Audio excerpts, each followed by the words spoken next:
Beyond. How are ya? Are you sick of me yet? Yes! Scream! Yes! There we go. So I am so excited. This is, I get to announce this last panel of the day, and I'm going to go ahead and tell you, about 10 years ago, I ran into this man, and he has completely changed my life. I would not be standing on this stage without him today. He is a true friend of mine. He is a media mogul. He has absolutely done everything for the bourbon community altogether in the state of Kentucky. Please welcome to the stage my dear friend, Mr. Fred Minnick. What's up, everybody? What's up over to Beyond? How you doing, brother? I'm amazing, man. How are you? This has been like one of the best Bourbon Beyond that's ever. I think Chris done a great job, y'all. Yeah. Thank you. Can I call out before I walk away? Dude, look at this hat. You liking my hat? Like, you're so I got hat this. To the ascot? Yeah, so I was doing something with the cast of a show called Yellowstone. Any of you all watch that? I've heard of it like once or twice. Yeah, I was in Montana doing an event with Cole Hauser, and there was a hat company there called the Yellowstone Hat Company. All right. And I put this thing on my head, and I was like, it was meant to be. It is meant to be. So now we have a hat and an ascot. Can I ask you a quick question? Are you eventually going to add a hat to that ascot award? Oh, you know, that's not a bad idea. I know, I just thought about it, you know. Yeah. By the way, we have ascot awards here, right? We do have an ascot award, yeah, because be like all weekend long, I have been telling everybody to go on and vote for the absolute best whiskey served here, because we're gonna taste some blind. Yeah, so we have the people have voted already. The people have voted. So we have the winner of the People's Choice, and we have their top 5 that are right here that we are going to taste, and some of you all out in the audience are going to taste as well, and over here, and oh my gosh, fantastic! Negrito's up here. Yes, they are. Oh my gosh! How about it? They're out there. Do you see them? You see them out there someplace? We're not asking you to work. I just want to say hi. Thank you for coming. That's no, you must get to enjoy the show. I'm a huge Fantastic Negrito fan. Anybody love him? Yes, come on, let's give him a hand. Let's give him a round of applause. Hey, Fred, I'm going to leave you to do your thing, and you tell me which one won. And you're going to give a great ascot award, right?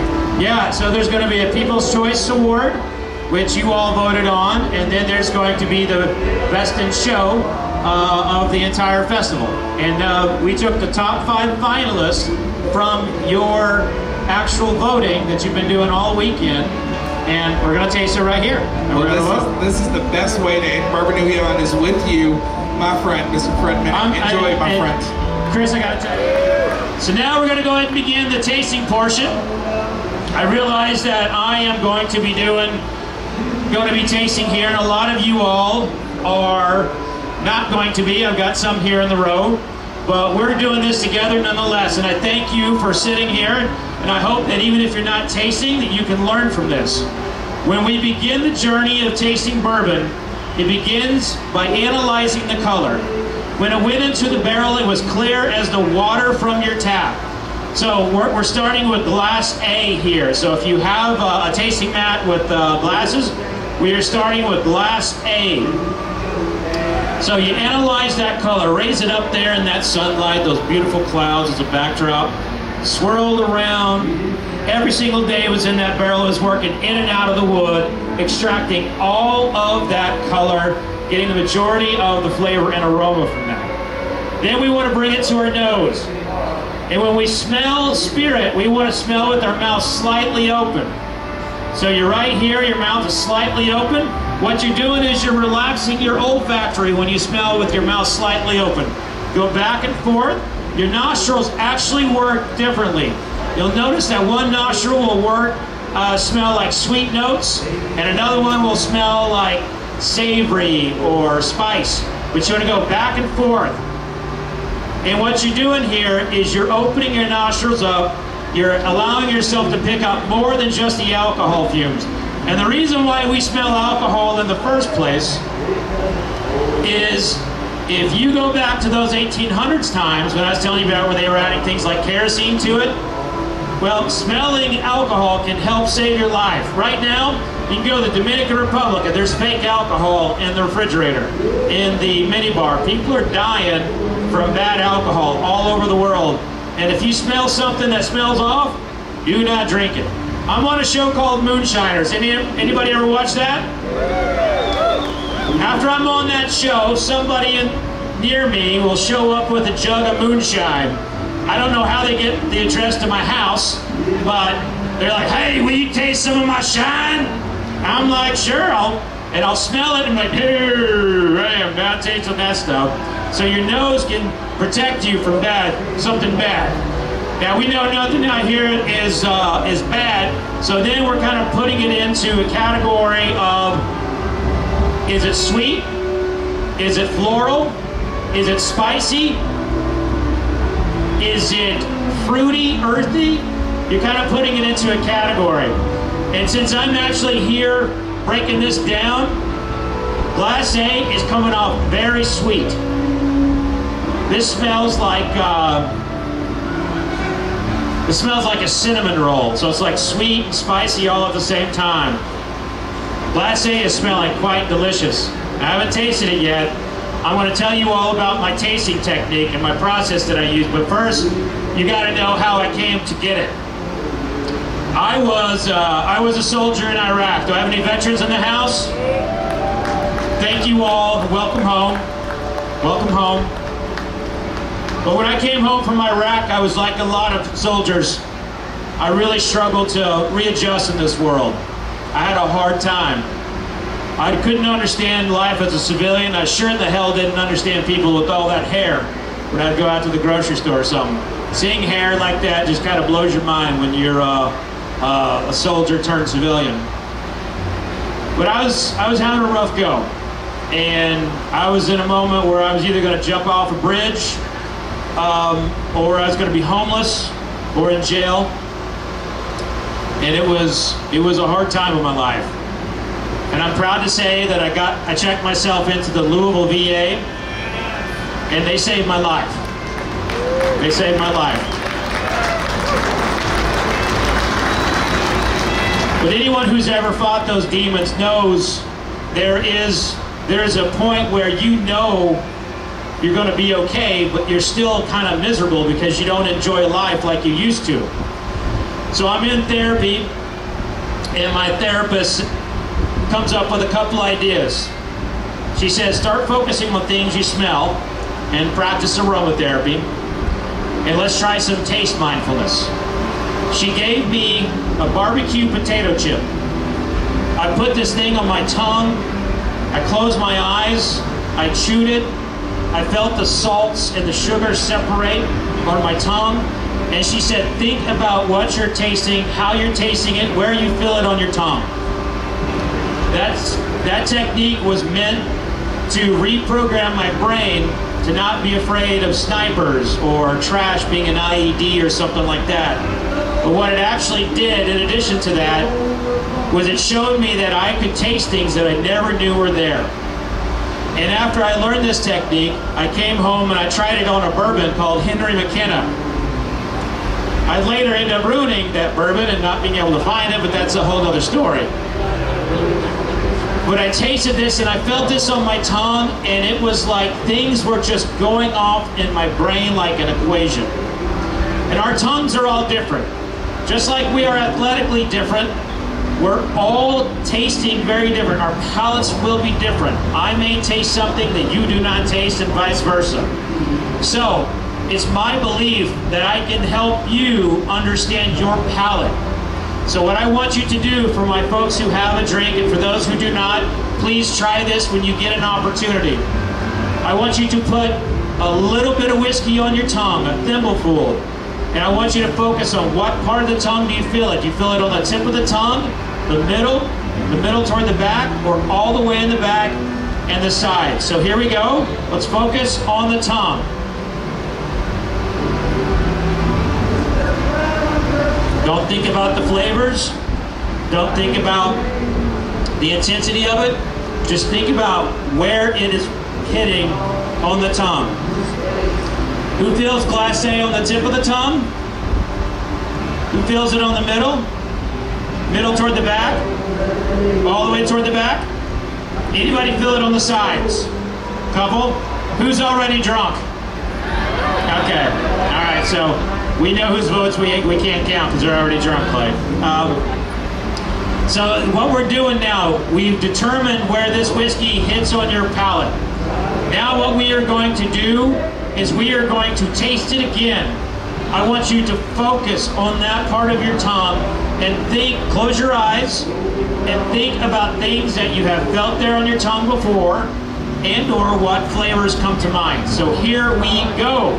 Focus on the tip, middle back, or back. Cheers.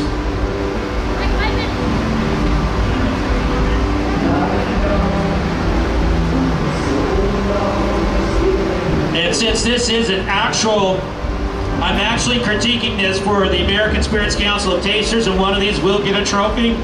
I will be giving you my tasting notes on this. Normally I do not. I ask the crowd for their notes, but I'm going to get into this one. All right, remember I said on the nose, it smelled like a cinnamon roll coming out of the oven. Well now, on my palate, it's mid-palate for me, and it's like a big old graham cracker just met up with some honey. There's a really nice graham cracker and honey note. Maybe some peanut butter too. But I don't know what glacé is, but I really like me some glacé. Who out here in the audience likes glacé? Yeah, that's, this is pretty splendid. This is very good. Now the last part of a tasting is the finish. How long do you still feel it on your tongue? Who still feels it on their tongue out there? Wow, that's awesome. Yeah, this is still finishing it on my tongue. And as I kind of let this kind of lapse a little bit, I do want to ask the audience a few questions. Who's new to bourbon out there? Oh, okay. All right. And then you're not new to bourbon. I've seen your collection. You're not new. Who's been doing bourbon for a couple years? All right. Who's been doing it for four or more years? Who has a separate credit card so their spouse can't find your bourbon collection? Yeah. All right. Here's the thing about spending a lot of money on bourbon is that one day you wake up and you're like, what the hell am I doing? And then you drive by a liquor store. Well, I gotta go in there, and sure enough, you buy like 5 more bottles. This is an insane hobby, but the community is so beautiful. In this community, we have raised millions of dollars for people in need. Just in the past couple years, you know, a group of myself, Kentucky Distillers Association, Bourbon Crusaders, Westport Whiskey and Wine, we raised close to $10 million for the tornado victims of Western Kentucky and the flood victims in Eastern Kentucky. And right down here, my good friend Derek from Whiskey Straight Up, we put an auction together to help the victims in Florida. And we raised a lot of money for the hurricane victims in Florida. And I'm just saying, anytime there is an issue, when someone is down, someone needs help, this bourbon community rises up and we help one another. And we all hate vodka. So, anybody know my thoughts on vodka? Vodka sucks, yes. I did mention I was in therapy. There's some things I've never resolved, and my hate for vodka is one of them. So, okay, so we're going to go to Glass B now. But I'm telling you, Glass A is definitely, if it's not a front runner, it's going to be my front runner, I think. Glass A was very spectacular. We'll find out what Glass A is here in a minute. All right, on the nose of Glass B, I get a little dehydrated orange, Flintstone vitamin-like, and I don't know, something else there, like maybe lemon, maybe like a hint of lemon. All right, so now I'm going to put it on my palate. Here we go.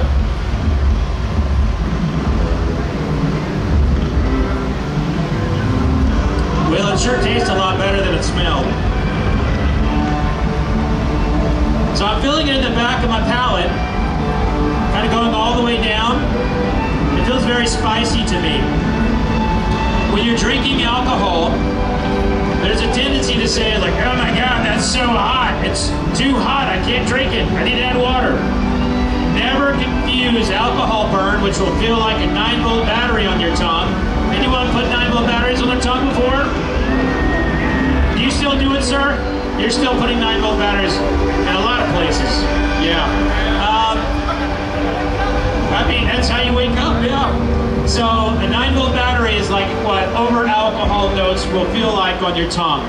Whereas like spice from alcohol will feel like hot sauce. Not the flavor of hot sauce, but the deep warmth of a hot sauce. And so I am feeling this very largely in the back of my tongue where I get spicy notes.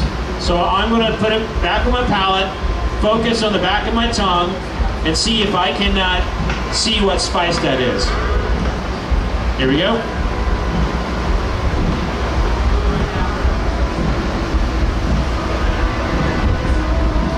Yeah, I like Glass A better. You know, when you are critiquing something and you've got a flight, you have to determine what it is you like, which one you like more. This is part of the process. If you are a taster, you have to start immediately getting rid of in your mind, like, which one do I like? Because you have to go back and taste. And sometimes you're tasting like 200-300 spirits and you don't want to die. So you got to be very selective. Because if you drink too much and you're on a stage like this, bad things can happen, am I right? That's where the 9-volt battery comes in. Yeah, all right, well, yeah, I'm just going to put Glass B aside. Glass B's not doing it for me.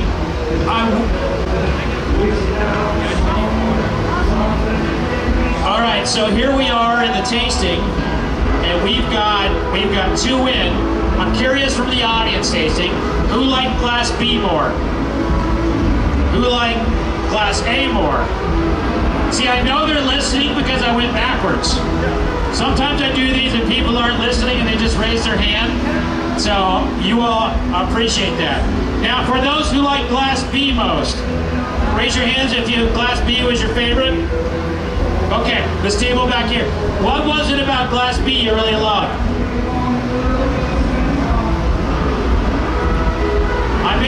I confused the fact that I can't hear you. So you really like the flavor of it? You really like the flavor of Glass B? So this happens, right? We're all different. Just because the rest of the room didn't like Glass B did not influence you at all. That's the power of your own taste. That's the power of understanding your own, what you like. So you should never let anyone tell you what you should like or what flavors you pick up. It's all about you and your tongue. Which, they say that in a few different circles, but it's very important in whiskey.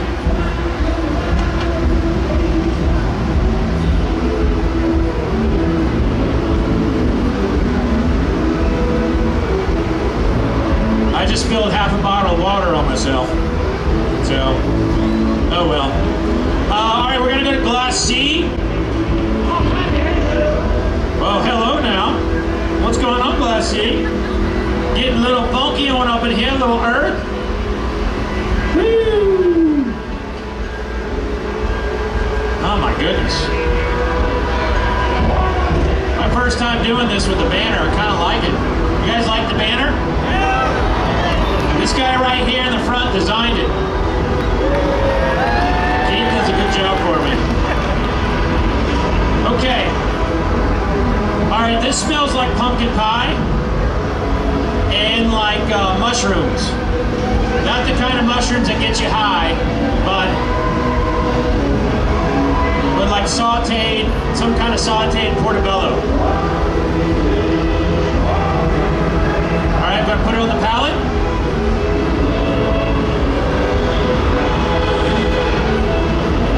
Holy cow. That is something. All right, Glass A might have some competition now. This glass really penetrating the back of my palate, and then it's moving forward. So it hits the back of my tongue, and then it comes forward.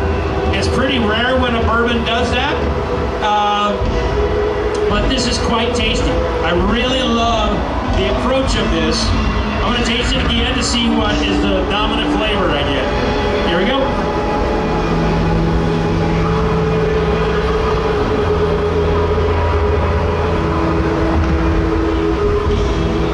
Anybody ever had al dente mac and cheese?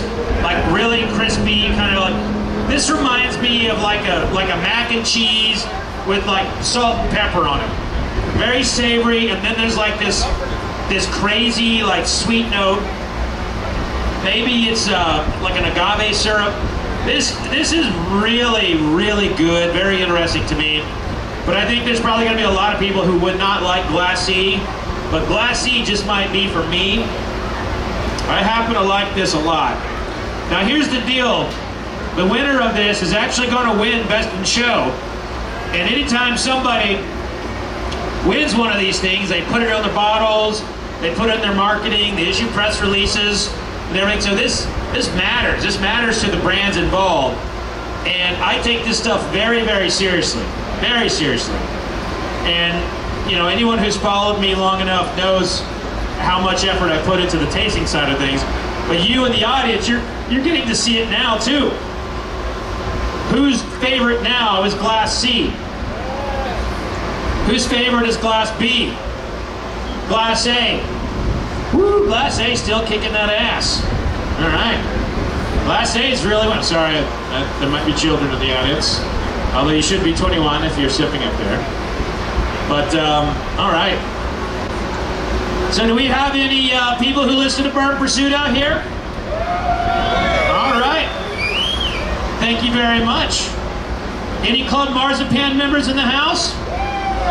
All right. It's my whiskey club. We drink a lot together, do a lot of Zooms and stuff. Has anybody ever closed a bar in Louisville, like at 4 in the morning? Yeah, those are my people right there. All right, let's go to Glass D. Only 2 left. This smells very nice.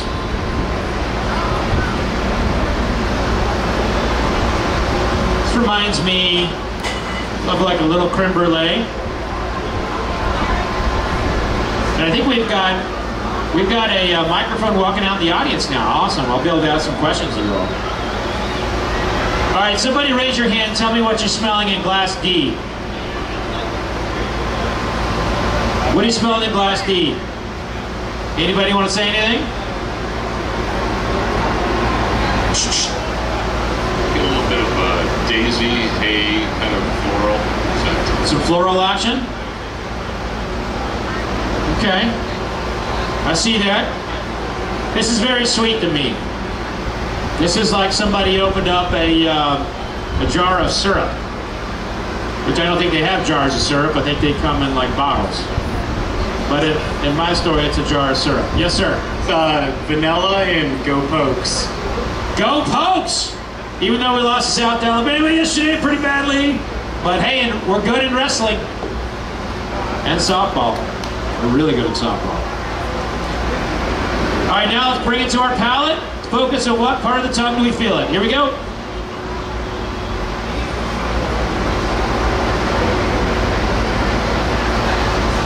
All right, who feels it on the tip of the tongue? Middle? Middle toward the back? Back? Who really hated this one? The Glass B lover hates it. All right. All right, let's put it on the tongue again. Focus on that part of the tongue and see if a flavor pops. Here we go.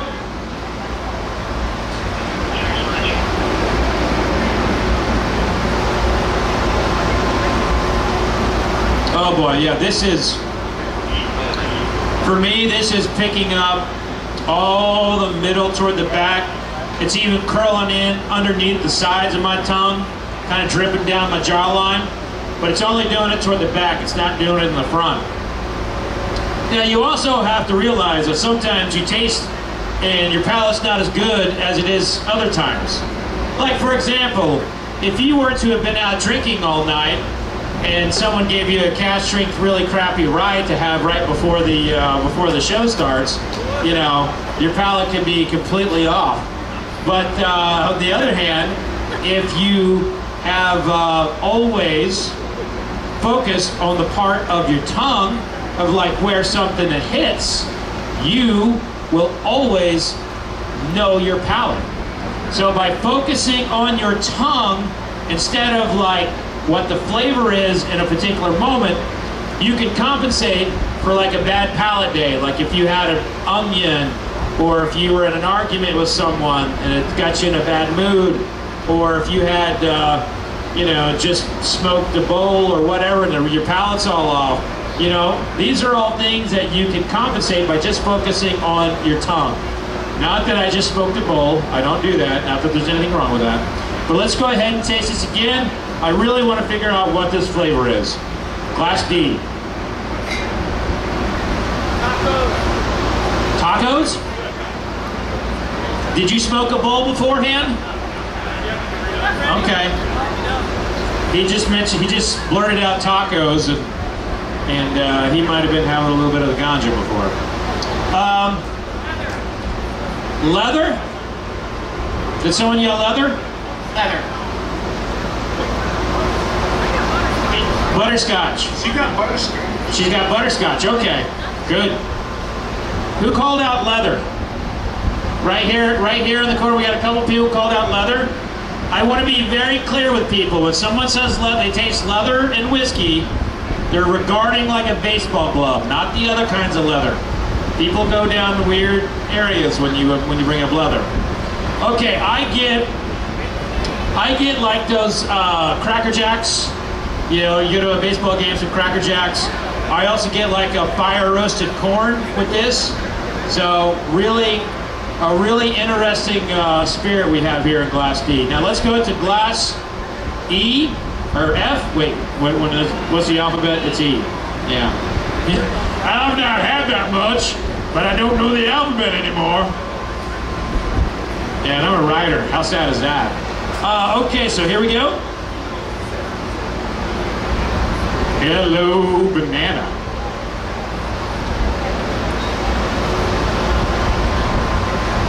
All right. I think half the audience probably knows what this one is. One of the most distinct noses in all of whiskey.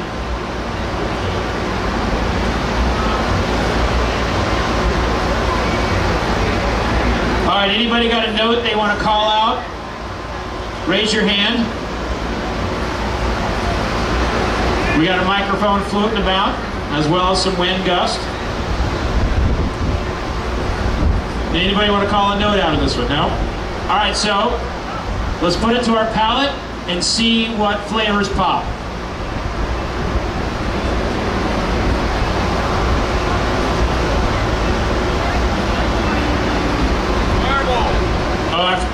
What part of the tongue do you feel it? Who feels it on the tip of the tongue? Middle? Middle toward the back? Back? Sides? All right, let's taste it again and focus on those areas that you tasted it or felt it and see what flavor pops. Here we go.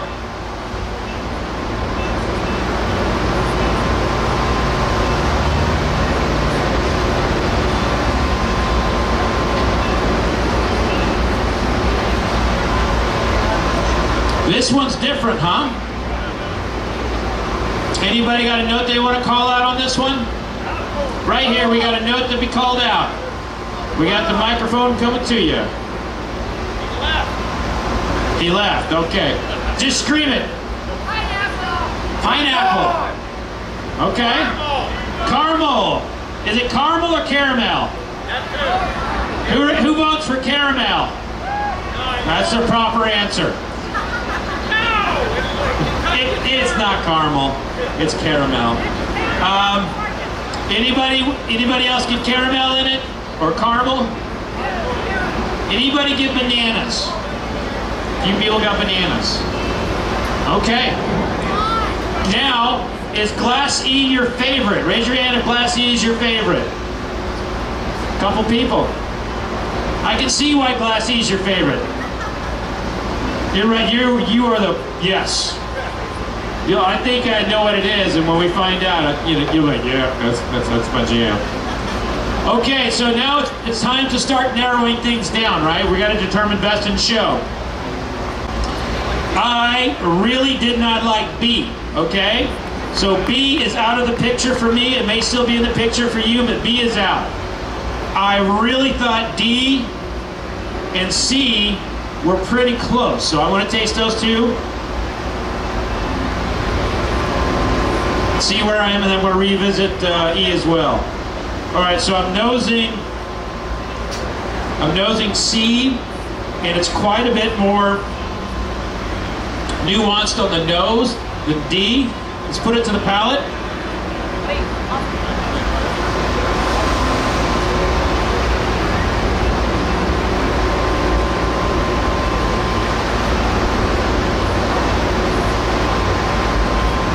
There's a lot more citrus on C. The citrus on C, we're not ready to name the award yet. No, but you can, yeah, not yet.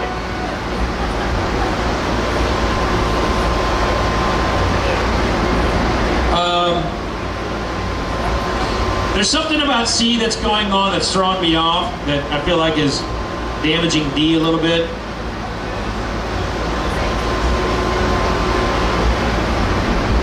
But C is a lot more pronounced. It has a bigger body than D. I feel like C is just a notch above it. Now I'm going to taste E. Yeah, E doesn't hold a candle to C. So in fourth place will be E. Third place is D. Y'all remember this because I'm not writing it down. You got it. All right. So last place is B. Fourth place is E. Third place is D. And so now we have an old-fashioned taste-off between A and C. Who wants A to win? Who wants C to win? All right, it's split down the middle here. Who's like so pissed that B didn't win? Are y'all good? Are we good?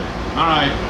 I mean, sometimes I say things that pisses people off. I apologize, but you know, I just want to make sure you're still with me. All right, so glass A. Ah, man, that thing is smelling better than when we started.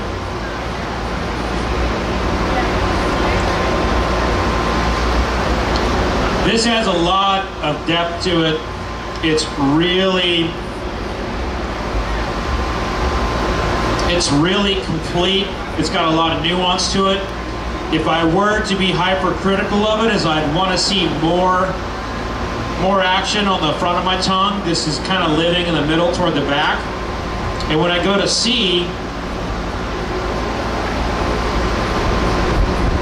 C is all encompassing. It's like layering every inch of my tongue.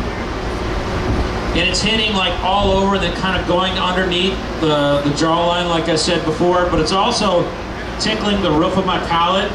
And it's very warm on the way down, so it's got that nice hug, that nice whiskey hug. So for me, I'll taste A one more time before I make this decision.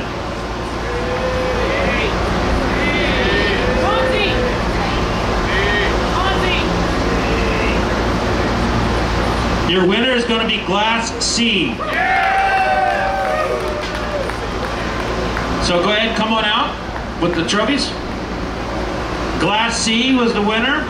Glass A is second place. Now,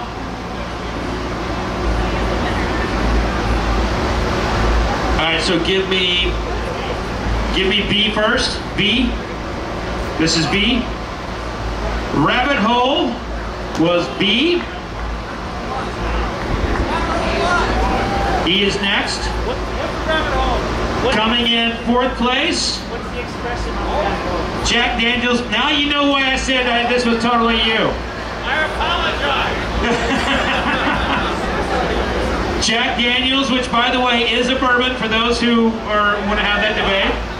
Right here comes in 4th place. This is standard black label Jack Daniels, and it's Cavehill Rabbit Hole. And coming in 3rd was D as in dog. Doc Swinson's comes in 3rd. So this is 5-year-old session blend, Doc Swinson's, and comes in 3rd here. Coming in 2nd is A, Monk's Road. Monk's Road comes in 2nd place in today's blind bourbon. And coming, wait. And your champion, Glass C, which wins because it hit more points in my tongue than any other bourbon up here. Glass A, which is, holy shit balls. I'm sorry, Glass C, Glass C is the winner. Old Forester 100. This is your champion. This is Best in Show of Bourbon and Beyond. So if there's a representative, we got a representative of Old Forester coming back here. Let's go ahead and get this Best in Show here. Now, when I was telling you all that we have trophies, I wasn't joking.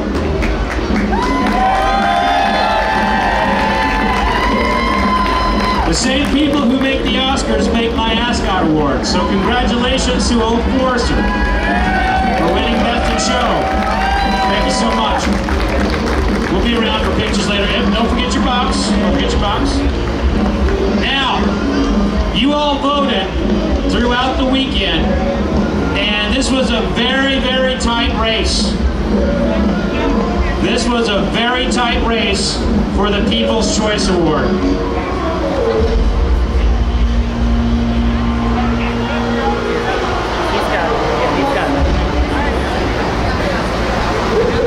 Your People's Choice Award winner is a small distillery,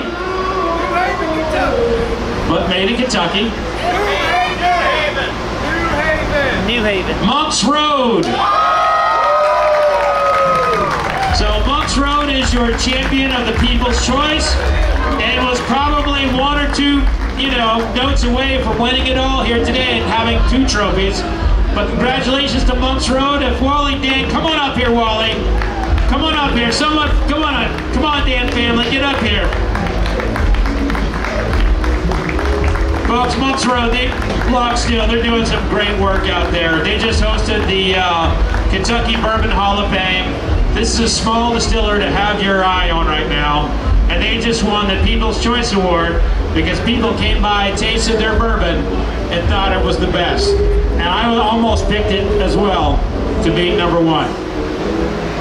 So as they're coming up, how about it for the bourbons in Bourbon and Beyond, right?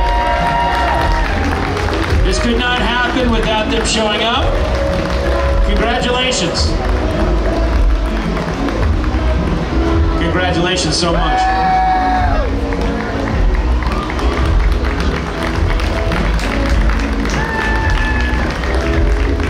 Thank you, congratulations. Oh, appreciate that. So what you saw here, folks, was Blind Bourbon Live. What I do is I do this all over the country. We teach people about bourbon, and man, we have a great time. In doing this, there have been 36 different champions of Blind Bourbon Live. Every day your palate is different. You could taste these bourbons tomorrow and you would have a different result or thought. And I'm just here to tell you that your palate is unique to you. So begin to understand your palate and what it is that drives you to like what you like. That is the power of taste mindfulness. That is the power of owning owning what you taste and what you like. You can apply this in everything in life, but most importantly, y'all, you don't need to be told what you should buy. You shouldn't have to go to a liquor store and stand in line for 3 hours to get a bottle of Blandford. You shouldn't have to pay $200–300 over SRP to get a bourbon you want. You shouldn't have to do that. And if you understand your palate, you'll never force yourself to be someone who follows the marketing. And that's what we're doing here at Blind Bourbon. I'm going to do a meet and greet over here by my face, right back there by my face, that tower, for Club Marzipan. We welcome anyone who wants to come by, take pictures, drink a bourbon with me. But this has been Bourbon and Beyond, yo. Thank you so much. I appreciate everything that you do. Cheers, and remember, vodka sucks.